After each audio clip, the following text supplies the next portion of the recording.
Today I want to review Pat Shipman's Femme Fatale, Love, Lies, and the Unknown Life of Mata Hari. Femme Fatale is a non-fiction book. Pat Shipman is one of the greatest researchers I've ever had the pleasure of reading the work of. Pat Shipman is a very decent writer, but her true strength, I feel, is in her research. She is meticulous and she doesn't leave anything out. The story she weaves is kind of an alternative to the one that we've been fed, and she actually goes so far as to point blame to who she believes was the actual traitor and the actual spy within the French military. Mata Hari is a character and a caricature unto herself, but she was actually a real person. In 1917 she was arrested and later executed for espionage. Mata Hari was originally Dutch and she moved to the colonies with her then husband, who was an officer, and she had a couple of children with him, but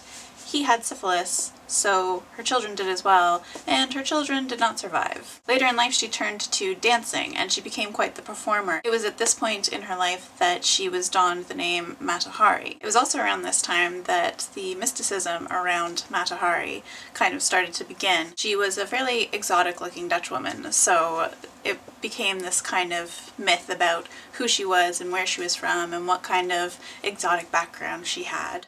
I believe to this day there are plenty of people in the world that would still gladly believe that Mata Hari committed the crimes that she was tried for and ultimately executed for. However, being a bit of a feminist that we all are, I was really intrigued to read a book about Mata Hari, and this is actually a book that I bought for somebody else, and my friend gave it back to me because she said that I had to read it. It's quite a sizable book, as you can see, but like I said, the writing isn't dry at all, and this woman, Pat Shipman, has gone to many lengths to get information for this book so that the theories that she creates throughout are not that far-fetched. By the end of the book, I was really believing what she was suggesting. I know that nonfiction can be kind of overwhelming for some people, but even if you've never heard of Mata Hari, this is a great read. Pat Shipman's voice isn't necessarily poetic or lyrical, but it's very concise and it's very informative. The way that Mata Hari was treated in her later years when she was arrested and put in prison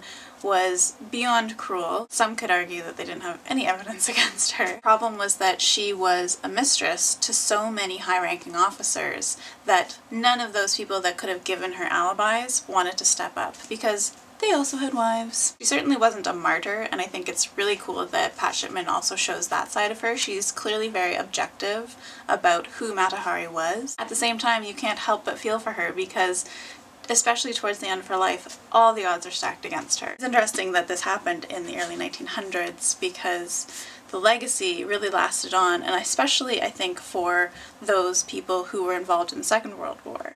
It was interesting talking to my grandfather kind of out of the blue about Mata Hari. I think I might have mentioned her name at the time that I was reading this book, and my grandfather was like, "Oh yeah, the spy.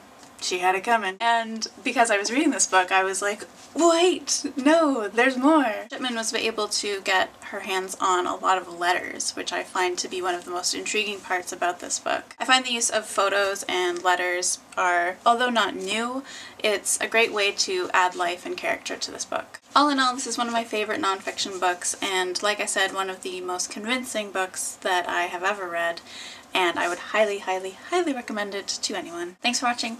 Bye.